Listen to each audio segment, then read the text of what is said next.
우리 여호수아 5장 본문으로 해서 제가 세 번째 설교를 하게 됩니다. 앞쪽에 두 차례 나눴죠. 사실은 앞에서 말씀드린 대로 5장 1절만 딱 보면은 이스라엘 백성들은 쳐들어가면 되는데 하나님께서 쳐들어가라 말하지 않잖아요. 아모리 사람의 모든 왕 5장 1절을 눈으로 한번 보시겠습니다. 화면은 안 뜹니다. 가나안 사람들의 모든 왕은 여호와께서 뭘 말리십니까? 요단 강물을 말리시고 이스라엘 백성들로 하여금 건너가게 하셨다는 그 소식을 듣고 두 가지 표현이 나오죠. 마음이 뭐였습니까? 녹았고, 그 다음에요, 정신을 잃었다. 이 정도 되면은 딱 그 다음에 답이 나와야 될 게 뭡니까? 그래, 하나님 명령이 너희들 쳐들어가, 충분해, 이러실 줄 아는데 그게 아니고요. 뭘 행하라? 할례를 행해라. 또 뭐하라? 유월절을 지키라.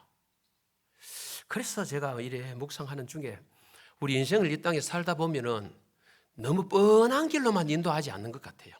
여러분 어떻습니까? 저의 인생도 그렇고요. 너무 뻔할 뻔짜란 말이 있죠. 틀림없이 이때는 이렇게 역사하실 것이다. 길 수도 있고 아닐 때가 많더라고요. 여러분 어떻습니까?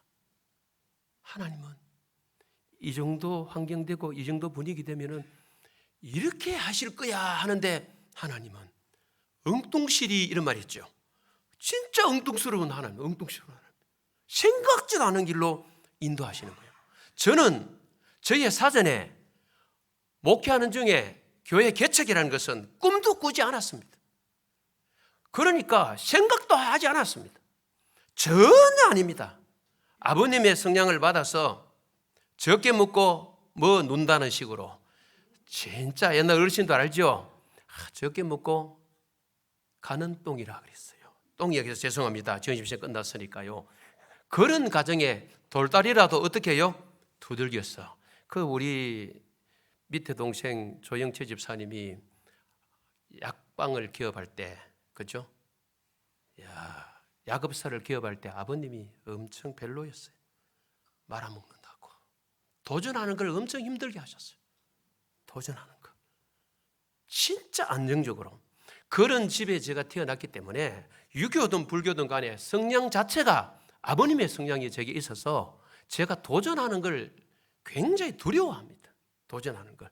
그래서 신학을 지원해서 교육전사 생활을 하고 있고 앞으로 부목이 되고 미래를 생각할 때에 나는 기성교에 서른에 들어간다든지 기성교에 들어간다.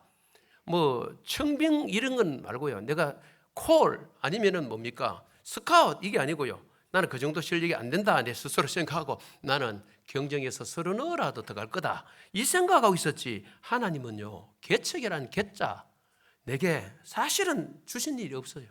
내 마음에 없었는데 하나님은 저의 생각, 저의 어떤 미래 비전, 내 나름대로 개인의 비전이죠. 그대로 하나님이 인도하지 않으시고 생각도 안 한 곳으로 뻔한 길로 인도하지 않으시고 개척의 길로, 그것도 아주 급하게 그 교회에서 부교육적 생활을 1년하고도 3, 4개월밖에 하고 있지 않는 그때에 이미 하나님은 곁에 있는 다른 사람들을 작업을 하셔서 개척해 볼 생각이 없느냐 하고 소수가 들어오고 돈 빌려줄게. 이자 없이 3천만 원 빌려준다. 언제 갚아도 괜찮다. 직접 당사자가 이야기하신 것이 아니고 다른 사람을 통해서 들어온 거예요. 그래서 이렇게 이제 이 길로 온 거예요. 오늘 이 본문의 배경으로 보면요. 5장 1절만 딱 보고 또 4장 끝부분의 그 말씀의 내용을 보면은 이스라엘은 너무 쉬운 전쟁이에요. 쉬운 전쟁이라서 쳐들어가라 하고 명령하실 줄 아는데 하나님은 생각지도 않게 할례를 행해라. 할례가 뭐라 그랬습니까? 할례 행하라는 거예요. 지난번에 우리 나눴지 않습니까? 왜 할래? 하나님과 관계 회복이 참 중요하다. 그리고 전적으로 하나님만 의지하라. 그리고 할례 뒤에 나타났던 지난주에 봤던 유월절을 지키려면 할례가 선행돼야 된다. 할례 행하지 않는 이스라엘 백성들은 유월절을 지킬 수가 없는 거죠. 그럼 이쯤 했으면 하나님 그래도 또 들어가라 하실 줄 알았는데 또 긴 절기를 지키라 그러잖아요. 유월절을 지키라. 유월절 지킴이 어떤 이유였습니까? 지금까지 하나님 주셨던 어떤 특별 은총에 대한 삶을 기억해야 되고, 그 다음에 유월절 지킨 다음 이틀 이후부터 하나님께서 그 땅에 만나가 내리지 않게 하셨어요. 그 땅에 소출로 소산물로 먹고 살아야 된다 딱 하신 거예요. 그 다음에 그러면 뭘 얻어야 됩니까? 하나님의 은혜 안에서 일반 은총의 삶을 살라, 이 교훈을 주시기 위해서 유월절을 지키라. 이쯤 하고는 또 들어가야 되는데, 오늘 이 본문의 성경에 보니까 여호와의 군대 장관이 딱 여호수아 앞에 나타나셔서 네 발에 신을 벗으라. 뭐 전설의 야바도 아니고 뭐 이렇게 얘기하시네. 우리가 이 여호수아 5장 말씀을 보면요, 야, 인간의 상식에 벗어난 일을 하나님이 하시는구나. 인간적으로만 생각하면 그래요. 그러나 조금만 우리가 들어가서 소위 말하면 영적이라 그러죠. 그쪽으로 해석을 쫙 들어가 보면, 그래, 하나님은 너무나 아주 뻔한 길로 우리만 인도하신 하나님, 우리를 인도하신 하나님 아니구나. 하나님 나름대로 당신의 계획이 있으시고 당신의 방법대로 인도하시는구나. 누구를? 이스라엘 공동체를. 이걸 우리가 보게 되는 거예요. 여러분 인생 어떻습니까? 인간적으로 여기 앉아 계신 어르신들이 내 인생 꼬였다, 참 잘 안 되네, 이런 분 계신지 모르겠습니다. 아닙니다. 여러분들께서 지금 현 상황만 보고 꼬였다, 뭐 이런 길로 인도하시는 싶지만은 조금만 지나다 보면은 무릎을 칠 날이 있어요. 제가 다음 주일 오전 설교니까 말씀을 나누겠습니다. 저는 처음 그런 일을 당할 때에, 조인식 목사님처럼 비슷한 일을 당할 때에 오전에 설교대로요, 진짜 기가 막히더라고. 마음이 너무 어렵더라고요. 야, 예수 믿는 사람들도 이런 거 하나. 와, 마음이 얼마나 힘든지 몰랐어요. 그때 그 상황에는. 그런데 불과 조금 지나니까, 처음에는 무릎까지는 치지는 않았습니다. 하나님이 이렇게 하시려고 나를 인도하셨나. 그때는 몰랐어. 그때는 안 보여. 그렇지. 간혹 그런 일이 있죠. 그때는 몰랐었지. 그 당시는 몰랐었지. 내게 왜 그런 일이 있었는지. 그러나 이해도 안 되었고요. 그러나 시간이 지나니까 하나님이 저게 필요해서 주신 거라는 거죠. 필요하니까 주신 거죠. 성경 인물 가운데 정말 이걸 빨리빨리 깨달은 그 인물이 있어. 그 인물에 대해서 다음 주 오전에 좀 나눌까 합니다. 저도 무릎을 칠 날이 있더라고요. 오늘 이 본문도 마찬가지입니다. 왜 여호와의 군대 대장이 나타나가지고 신을 벗으라 했는지. 그렇죠? 가나안 정복 첫 관문인 여리고를 정복하기 위해서 여호수아가 이스라엘 군대를 인솔하고 여리고에 가까이 이르렀을 때 발생한 일에 대한 기록이 오늘 본문 짧은 3절이거든요. 정말 특이한 장면입니다. 이스라엘 군대를 인솔하여 여리고 가까웠을 때 왜 하나님께서 여호와의 군대 대장으로 나타나셨는지, 여호수아에게 여호와의 군대 대장이 나타나셨는데 왜 갑자기 칼을 뽑아든 여호와의 군대 대장이 나타났을까? 그것은 뒤에도 말씀드리겠습니다. 앞으로 전개될 가나안 정복 전쟁의 주체자가 누구인가 하는 것을 다시금 뭐 해줍니까? 확정시켜 주려는 것입니다. 전쟁은 여호수아야, 네가 앞장서 지도자로 있고 내가 너를 세웠지만은 네가 전쟁하는 것 아니다. 네가 인솔 다 하는 것 아니다. 내가 있다. 내가 주체자야. 내가 주체야. 그걸 하나님이 보여주시려고요. 여호와의 군대 대장은 그래서 내 발에서 신을 벗으라 이렇게 하신 거예요. 우리 13절 한번 읽어보실까요? 시작. 여호수아가 여리고에 가까이 이르렀을 때에 눈을 들어 본즉 한 사람이 칼을 빼어 손에 들고 마주 서 있는지라. 여호수아가 나가가서 그에게 묻되 너는 우리를 위하느냐 우리의 적을 위하느냐 하니, 여호와의 군대 대장인 것을 14절에서야 알 수 있습니다. 13절을 보면 이 사람이 누군지 모르지만은 이 여호와의 군대 대장이 가나안 정복 전쟁을 앞둔 이스라엘 지도자 여호수아 앞에서 이렇게 나타났다는 것은 이제 곧 전개될 가나안 정복 전쟁이 단순한 민족 전쟁이 아니라 하나님께서 이스라엘과 함께 하사 친히 삼아주실 무슨 전쟁? 성전이라는 거죠. 1장 2절에서 4절에 이미 우리가 말씀을 보았습니다만 성전이라는 것이죠. 예. 또 전쟁은 하나님께 속한 것이라는 것을 보여주시는 것이죠. 우리 눈을 들어본 적 한 사람이 칼을 빼어 손에 들고 마주 서 있는지라. 바로 이 칼을 빼어 손에 들고 마주 서 있는 이 사람에 대해서, 이분에 대해서 성경학자들은 여러 해석이 있지만은 그러나 일반적으로 구약시대 종종 현현하셨던 성육신 이전의 성자 하나님이 아닐까, 일반적으로 그렇게 해석을 합니다. 여호수아가 나아가서 그에게 묻되 너는 우리를 위하느냐 우리 적들을 위하느냐, 아군인지 적군인지 묻습니다. 14절 한번 읽어보실까요? 이 묻는 물음에 어떤 말씀을 하시는지 시작.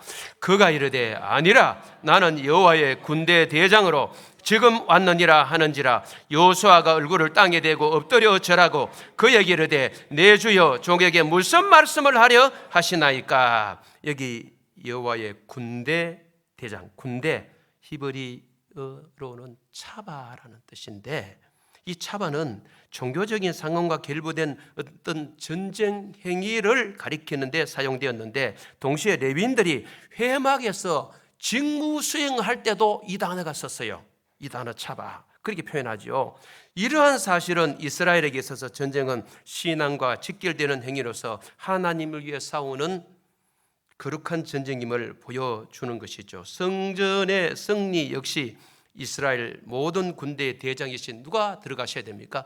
여호와께서 이스라엘의 군대와 함께 싸우실 때만 가능한데 그 앞에 엎드려 절하고 바짝 무릎을 꿇는 것을 보게 되지요. 15절 한번 읽어보실까요? 시작. 여호와의 군대 대장이 여호수아에게 이르되 내 발에서 신을 벗으라. 내가 선 곳은 거룩하니라 하니 여호수아가 그대로 행하니라. 바짝 엎드리는 여호수아의 모습을 봅니다. 그렇다면 왜 여호와의 군대 대장은 여호수아에게 내 발에서 신을 벗으라고 하셨을까? 무슨 의미일까?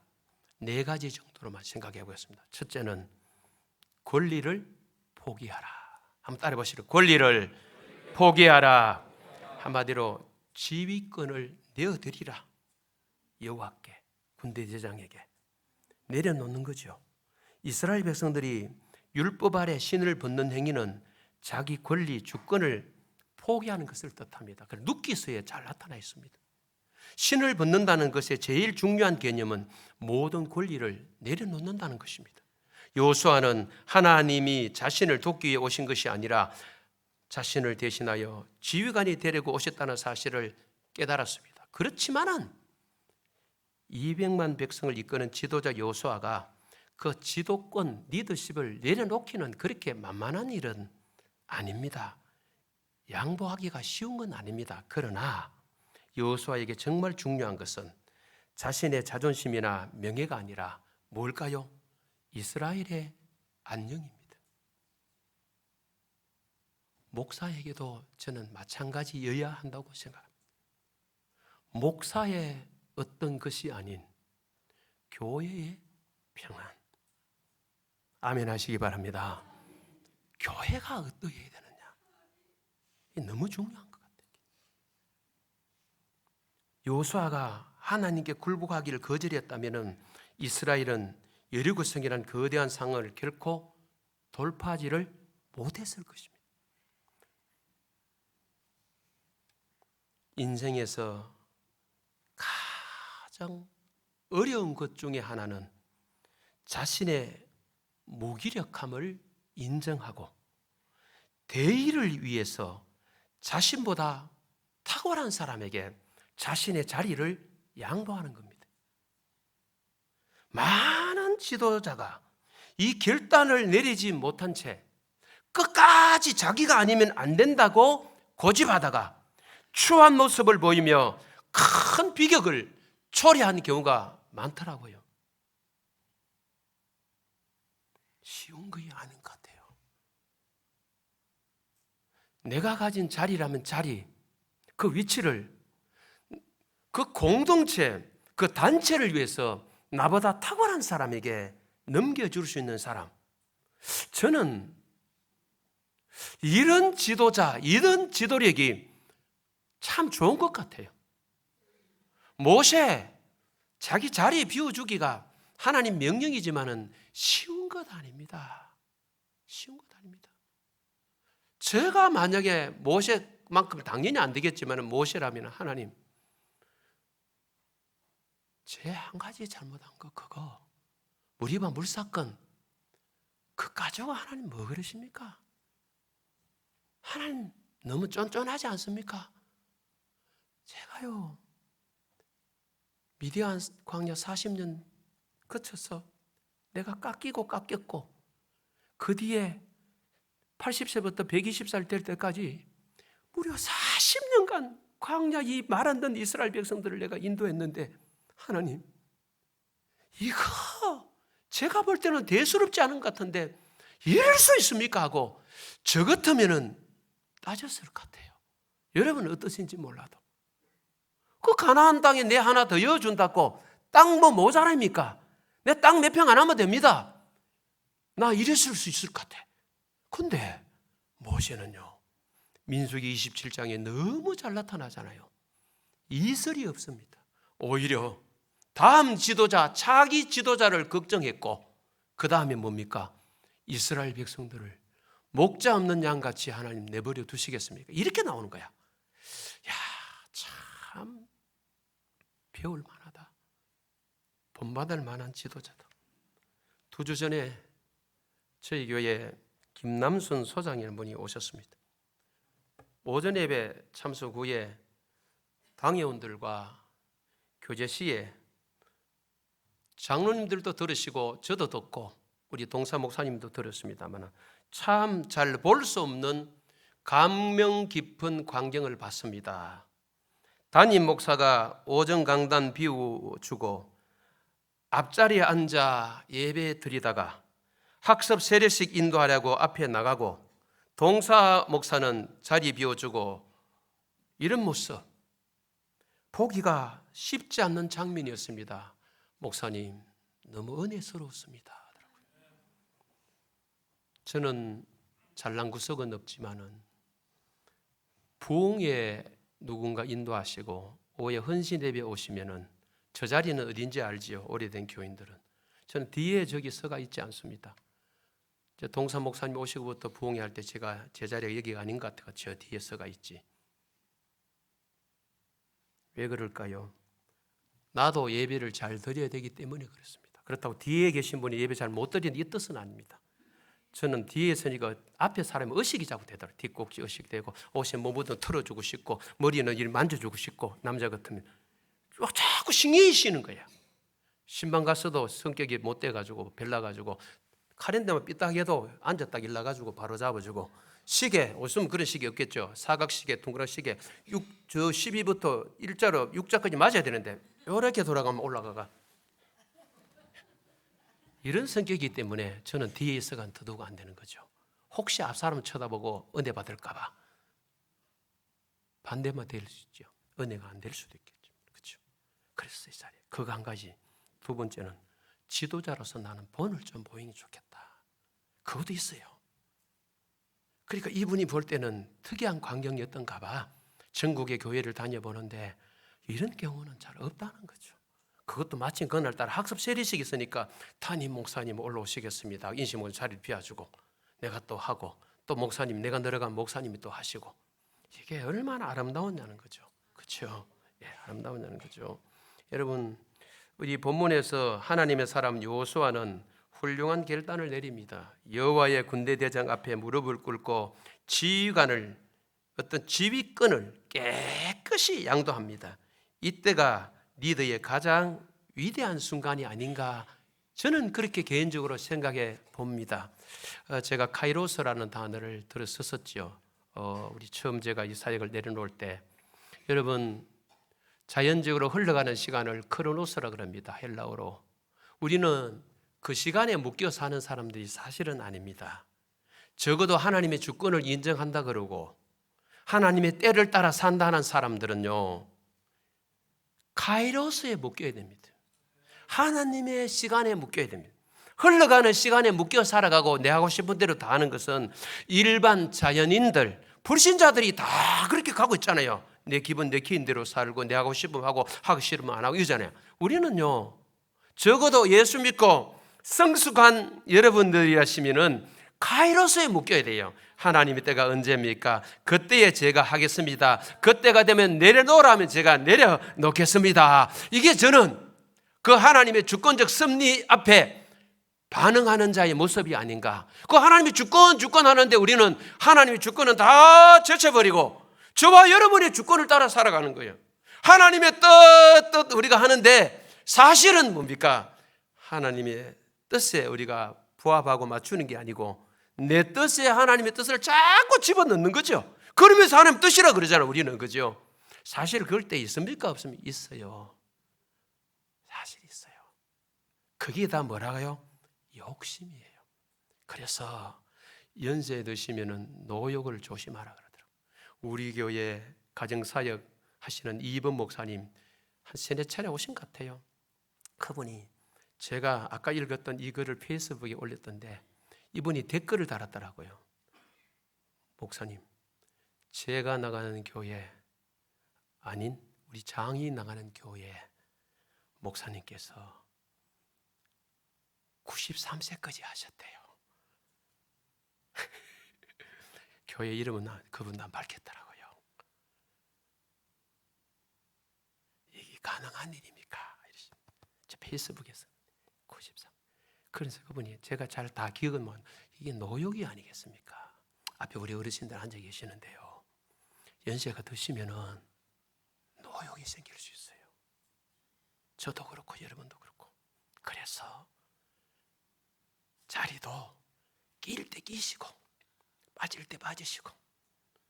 며느리 집에 가까운 집에 가시거든 시어머니들이요. 문에 고리에 걸어놓고 놀리지 마세요. 돌아오시면 돼요. 돌아오세요.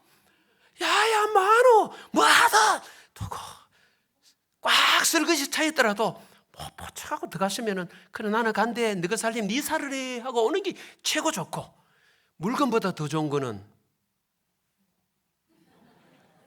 이게 좋습니다. 옷에 붙이면 되잖아요. 주모 좋아해요. 손자도 좋아하고 돈 주는 거 좋아해요. 하다가 우리 자리 찾으려고 그러시고 어르신이 계시니까 저도 이제 여러분 따라가니까 형님 누님들 따라가니까 이 말하는 거예요. 내가 조인식 목사쯤 되게 이 말하면 시험 들 수 있을지 몰라요. 지금 지네 시파라 지금 저도 이제 70은 안 됐습니다. 누가 60대고 나는 아니 100살은 안 됐다 이러더만 그 막 먹으려고 30년 막 먹으려고 아니죠. 여러분 앞에는 저는 이제 70이 안 됐다 익혀야 되죠. 여러분하고 같이 앉아가 80 넘고 90 넘은 분도 계시네. 100살 안 된 거는 다 똑같네요. 아 이거는 듣는 90 넘으신 분으로서는 아주 속상하죠. 그죠? 쥐가 아들빨이고 뭐 이럴 수 있지만 그래도 그만큼 뭐 차이는 좀 나지만은 그래도 여러분이나 저가야 저는 여러분만큼은 안 됩니다만은 그죠? 아 조심을 해야 돼요. 우리가 자꾸 자리 욕심 이럴 수 있지 않겠나 싶어요. 그죠? 그래서 이해하고 들으시라고. 그죠? 이해하고 들으시라고. 이 권리 포기 만만한 일 아닙니다. 제가 이 설교를 준비하면서 우리 이용규 목사님의 책 내려놓음, 더 내려놓음 그 책을 정독은 아니지만은 또 한번 목양실에서 펴봅니다. 참 이 내려놓는 게 쉽지 않은데 이 훌륭한 분이 선교사 가려고 다 내려놨구나. 진짜 사회에서 충분히 먹고 잘 살 수 있는 사람, 떵떵거리며 살 수 있는 실력가인 그가 선교. 첫째 책 제목이 내려놓음, 두 번째 책 더 내려놓음, 권리 포기 이런 책들이 목양실에 꼽혀 있는데 맨날 책 제목만 쳐다보고 권리 포기도 하지 않고 내려놓지도 안 하고 지 욕심 다 채리고 산다면은 그것 또한 별로일 것 같다. 그러나 어디까지 내려놓는 것이 주님의 뜻인지 때로는 모르지만은 왜? 현실이라는 장벽이 눈앞에 딱 있으니까요. 야 인간이요. 목구멍이 뭐라고요? 남에게 이런 말 하기 쉽지 막상 자기가 내려놓으면은 남편 당신이 내려놓으시오. 권리 포기하시오. 아니요. 그렇게 말하기 전에 아내가 먼저 남편이 먼저 가정 안에서도 포기하면은 그 가정은 권리 포기가 쉬울 줄로 믿습니다. 우리 두 번째 하나님만 의지하라. 한번 따라해 보시죠. 하나님만 의지하라. 여러분 전쟁하려면은 신을 신어야 되는데 그런데 여호와의 군대 대장은 신을 뭐하라 그랬습니까? 벗으라 그럽니다. 군대 대장을 통해 이스라엘에게 던진 메시지가 뭘까요? 전쟁은 내가 한다. 너는 신을 벗고 무장해제하여 내 뒤를 따라라. 야, 이 이야기입니다. 이 할례와 거의 같은 메시지입니다. 그 전쟁터에서 할례를 행하라더니 같은 메시지입니다. 그렇죠? 자, 이야기입니다. 우리 역대하 20장 15절을 한번 읽어보실까요? 화면을 보시면서 시작. 여호와께서 이같이 너희에게 말씀하시기를 너희는 이 큰 무리로 말미암아 두려워하거나 놀라지 말라. 이 전쟁은 너희에게 속한 것이 아니요 하나님께 속한 것이니라. 잠언 21장 한번 읽어보겠습니다. 시작. 지혜로도 못하고 명철로도 못하고 모략으로도 여호와를 당하지 못하느니라. 사울 나를 위하여 마병을 예비하거니와 이김은 여호와께 있느니라. 할렐루야. 넘어갑니다. 하나님을 의지하라. 세 번째, 거룩하라. 한번 따라해 보시죠. 거룩하라. 여러분, 이 전쟁은 하나님이 앞장서시는 거룩한 전쟁임을 보여주는 거예요. 거룩을 강조하고 있죠. 그래서 여기 여호수아가 신었던 신은 거룩과 상반되는 세상의 죄를 상징합니다. 그러므로 신을 벗으라는 명령은 죄를 버리라, 즉 거룩하라는 그런 명령 아니겠습니까? 우리 예수 믿는 저와 여러분에게 거룩이라는 단어는 너무나 중요합니다. 거룩의 힘이라 그러잖아요. 그래서 목회자나 여러분에게 사실은 주중의 삶 가운데 우리를 유혹하는 것들이 많잖아요. 특히 우리 청소년들 무방비로 막 치고 들어옵니다. 우리 미디어 이런 부분, 어떤 콘텐츠 부분 이런 부분들 이용 다 잘하면 참 도움이 되지만은 잘못하면요, 핸드폰이라는 이런 것들도요, 우리 아이들의 영혼을 그냥 죽여냅니다. 정말 무서운 것 같아요. 막 들어갈 수 있도록 만들어. 유튜브 보십시오. 이야, 이게요, 가짜도 많고 가짜를 진짜인 것처럼 믿는 사람 많고요. 자기 자식들이 본다고 생각하면 그런 걸 만들까 싶을 정도로 참 마음이 아파요. 그 거룩을 잃어버리기가 너무 쉬운 환경 속에 우리가 몰려 있다. 그렇죠? 마지막 하나를 나누겠습니다. 종의 자세를 취하라. 한번 따라해보세요. 종의 자세를 취하라. 여러분, 이 문화적 배경, 고대 건동을 따라 해석한다면 이렇습니다. 그 당시에는 발을 보고 신분을 구분했다 그랬죠. 신을 신지 않은 사람은 뭐였습니까? 종이었습니다. 이 종이 되라 이 말입니다. 여호수아에게. 그래서 이 종에 대한 묵상을 하는 중에 어떤 구절보다 저와 여러분의 가슴을 때리는 말씀이 있을 거예요. 여러분도 동의하실 줄 압니다. 빌립보서 2장 6절 8절에 예수님에 대해서 근본 뭡니까? 하나님의 본체이지만은 하나님과 동등됨을 취할 것으로 여기지 아니하시고 오히려 자기를 비워 뭘 가졌다 그랬습니까? 종의 형체를 가졌대. 종의 형체를 가지사 사람들과 같이 되셨는데 자기를 낮추시고 죽기까지 복종하셨는데 곧 십자가에서 죽으심 아닙니까? 이보다 더 낮아진 분이 어디 있습니까? 신이 사람의 몸을 입고 온 것도 그런데도 불구하고 사람의 몸을 입고 오신 예수님이 가장 무서운 사형털인 십자가털에서 죽으셨잖아요. 이보다 더 낮아지는 게 어디 있습니까? 그래서 우리가 때로는 자존심이 상해서요, 목사가 자존심 상해가 때로는 뭐 더럽다 하기도 하고, 그거는 내가 안 죽어서 그래. 십자가 앞에서 안 서서 그렇고, 십자가에 못 박히신 예수님을 묵상 안 해서 그래. 그분이 복음서 부활장 앞쪽에, 다 끝장 앞쪽에 보십시오. 특히 공간복음이란 마태, 마가, 누가 보십시오. 어떤 수모와 고난을 당하고 가시는지 우리가 뭐 상상할 수 없는 그런, 그렇습니다. 그걸 현실로 그대로 받으시고 우리를 위해서 죽으시고 가셨는데, 우리가 예수의 길을 따라간다고 제자도 그 길을 간다 하는 우리들인데 조그마한 자존심 상함에 우리가 너무 많이 무너지는 것 같아요.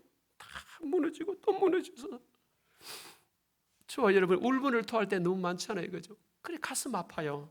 여러분 울분 토하는 모습 보면 가슴 아프긴 한데, 그러나 그때 목사가 예수님 생각하시죠? 이 소리 참 뭐 하겠는 거야.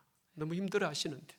그러나 각자가, 저도 그렇고 여러분도 그렇고 우리 각자가 예수님의 가신 길, 마태복음 27장, 마가복음 15장, 누가복음 23장 그 생각하시면 되는 거예요. 그 생각 부활장 앞쪽의 장들을 생각하시면서 주님이 가신 그 길을 우리가 걸어가는 것이죠. 내 발에 신을 벗어라. 권리를 포기하라. 하나님만 의지하라. 걸어가라. 종의 자세를 취하고 살아라. 이번 한 주간도 이런 삶이 있는 저와 여러분이 되기를 간절히 소망합니다.